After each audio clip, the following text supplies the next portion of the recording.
Hello YouTube, it's Lion here with Hobbies of a Man, and today we are doing another book review. Today we're going to be reviewing a Haremlit book called Bloom and Dark.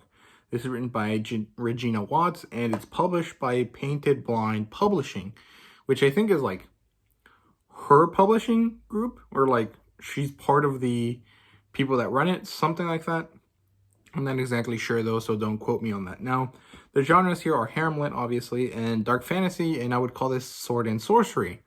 And yeah, I mean, I was trying to think if there's any other genres, but no, there's nothing else that I can think of that really fits. But this is very in line with pulp fiction, right? Like old school 1920s all the way to the 1970s, fantasy and science fiction. You know, Conan the Barbarian, John Carter of Mars, Torrance Man of Gore, Cole, you know, all of those types of what's called series.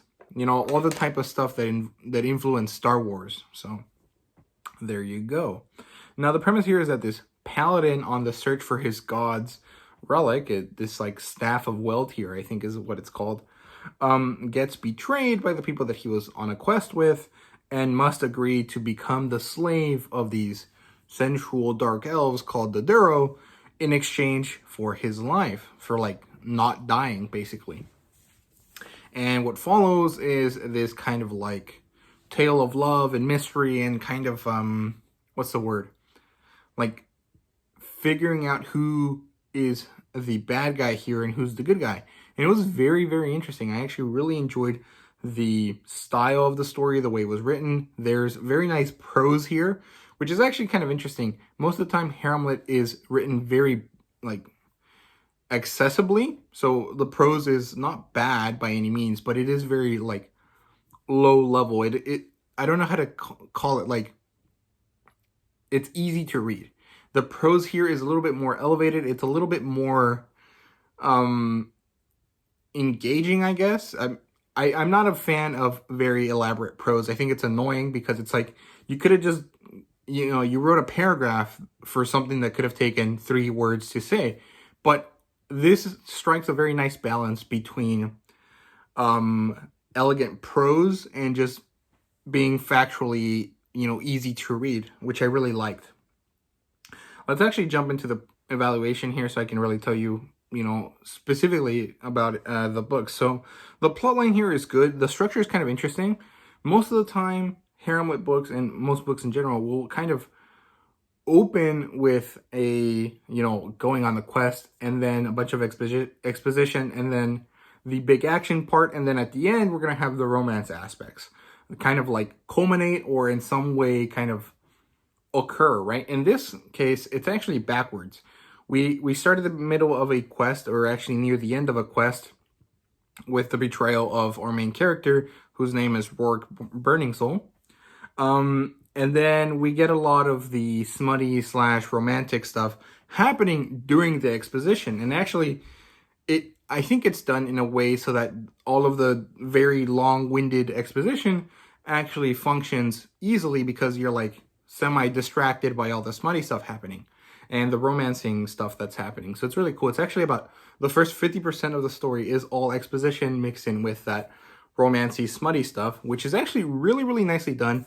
It's very similar to the concept of sexposition that they use for Game of Thrones when they were doing the TV show. You know, explain how the world works, have a nice picture of a hot girl doing something in the background. Very, very interesting stuff. I really did enjoy it. I thought it was written really, really well. The prose is really nice.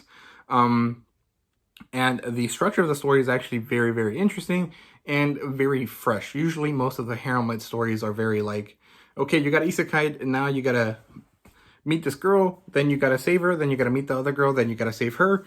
And this isn't really the case here. So it's very interesting. The plot does develop slowly. You know, we have 50% of the book is, you know, exposition and romancing. So by the time that you get to the action, a lot of people might not be interested in the book anymore. I recommend that you don't let that happen and that you continue to be interested in the story because it's very good. It's very interesting. It's very enjoyable. And honestly, I don't think you'll be bored of the smutty bits, but the fact that it's like so much of it for like such a long period of the book might be a little bit discouraging to read for some readers, I guess. So there you go. Now, characters wise, not bad. I don't think there was anything about them that was particularly amazing. But they were pretty interesting nonetheless. Our main character is a paladin. His name is Rourke Burning Soul, like I said. And he's very classically like chivalrous, and he's all about, you know, his god and, you know, vanquishing evil and all that stuff. But he is a slave to these Darrow, these dark elf women, which are all sensual and sultry and gorgeous, right? Obviously. And epitomes of femininity, which is pretty attractive, honestly, not gonna lie. And so he's very, like, he knows that the Darrow are bad, because that's what everyone tells him. But at the same time, he's so captivated by them that he's like, okay, I'll let them have it, like, do it. And then he's like, okay, I gave my word that I would be a slave if they saved me. They saved me, now I have to be their slave. But I'm going to try to figure out how to escape and how to become, you know, free again. And there's this whole kind of like give and take thing happening here, where he doesn't know who he is and what he's doing exactly, because sure, they have this weird society that's really bad for men, and he is a slave, but they treat him way better than they should. The women are all really beautiful, and none of them are particularly evil to him specifically. So is he wrong? Is he right? Where should he be? It's very interesting, very like cool development of the character. The main heroine here is Valeria, who is the Materna of Elris City. So she's basically the priestess / queen of this city, and she communes directly with Roserpine, which is the goddess of the Darrow, who is like the Dark Mother. Very, very cool stuff. She's very interesting. She comes off very regal, very powerful, very sensuous, very womanly in a very interesting way. And I really like her as a character because, yeah, she starts off this like very like dark, powerful woman, but at the heart of it, she's a woman that hasn't really been able to experience much besides what she's been told to do. And it's very interesting. I love how her, you know, self contrasts so interestingly with Rourke, since they're both, you know, servants of their god, and their gods are somewhat in opposition. So it's very nice how their relationship develops, and how it's like, yeah, we're not, it's a very star-crossed lovers kind of thing, and I really like that. The supporting women characters are Odile and Indra, who are the ones that saved Rourke initially, and they're actually very interesting, and they work as a wonderful introduction to the Darrow culture at the very beginning of the book. It's very nice. I like them both. One of them is a very kind of like Amazonian, Red Sonja-esque kind of like in charge of her sexuality kind of woman, which is Odile, and then Indra is a much more shy, reserved kind of like petite girl that kind of appeals to all of those different kinds of interests that people would have. Valeria is somewhere in the middle of them both. She's very attractive, obviously, as well. And I like them as a pair. They're very, very fun and very interesting to read about. I really like them as well. Now, the bad guys here are probably the weakest part. It's Kyrie and Listus. Sorry. It's Al-Listux. He's basically like a follower of this Cthulhu-esque god, I guess, or something like that. He has like tentacle arms and shit. He's called the Spirit Walker or a Spirit Thief. And Kyrie is a snake woman. So it's very interesting, really cool stuff there. I don't particularly like them because Kyrie is more like evil for sake of evil, and Alistus is more like he just thinks he's at a higher plane of existence than everyone else around him. And so it's like, you're not evil, you're just not understood, and we don't really care to understand you, so you're just doing bad things from the perspective of our characters, and there's nothing redeeming about you, which, you know, evil characters are more interesting when there is something redeeming about them. So yeah, world building wise, very interesting. I really enjoyed the culture and how the culture of the Darrows developed, although obviously the culture is not very great because it is so heavily reliant on slavery, which is bad, obviously.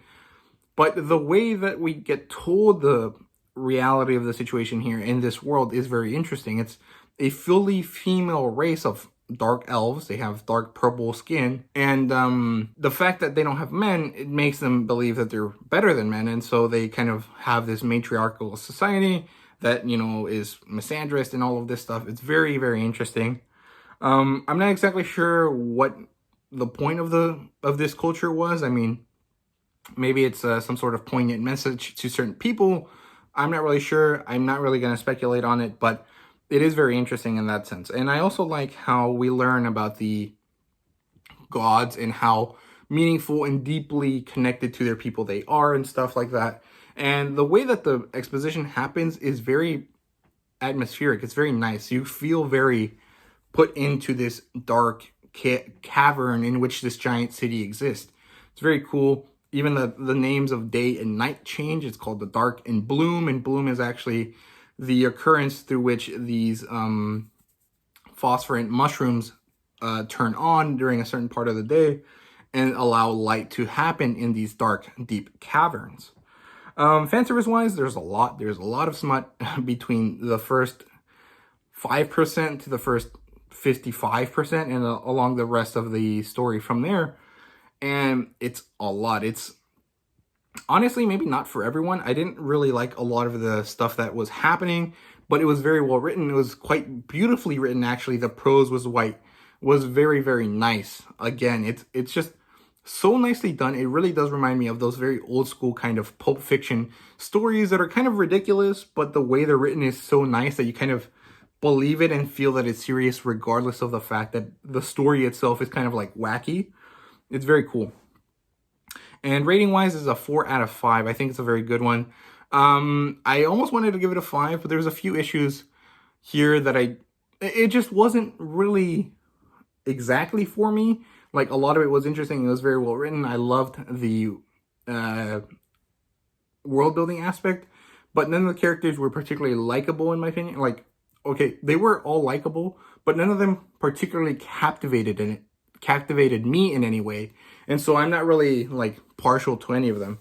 And the plot line was good, but it did take a long time to get to that quest section, which is the best part of the book in my opinion. Usually, I mean, of course the fan service stuff is good as well, but I would have liked a lot more of the quest stuff to be involved in the romancing aspect, instead of just that whole like, oh my god, who's trying to kill the queen? How do we figure it out?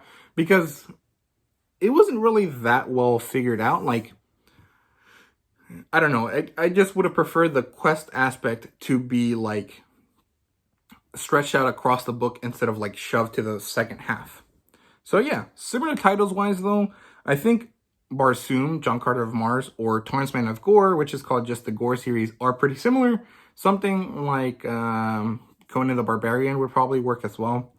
And from traditionally published works that we can look at, besides the ones that I mentioned, Kushiel's Dart and The Dark Jewels by Anne Bishop, I think, are relatively similar to this story, so you can check those out if you want to do that as well. In terms of harem-lit stories, though, the most similar that I can think of is probably Ajax Ligon's Fire Grove, the aspect Journey to the Fire Grove. It has that kind of interesting non-traditional harem-lit style where like the story is linear and it like follows a distinct path, but the story and the way the romance works is kind of different from usual. It's not about a man collecting a bunch of powerful women along the way of him like trying to complete a task. It's more about like the women finding him and then him providing something for the women as a kind of like romantic connection there. So very, very cool in general. I thought it was really nice. But that's it for me. I hope you guys enjoyed the video. If you did, please leave a like, subscribe, and comment down below. Let me know what you thought. And thank you guys very much for watching the video once again. See you guys later.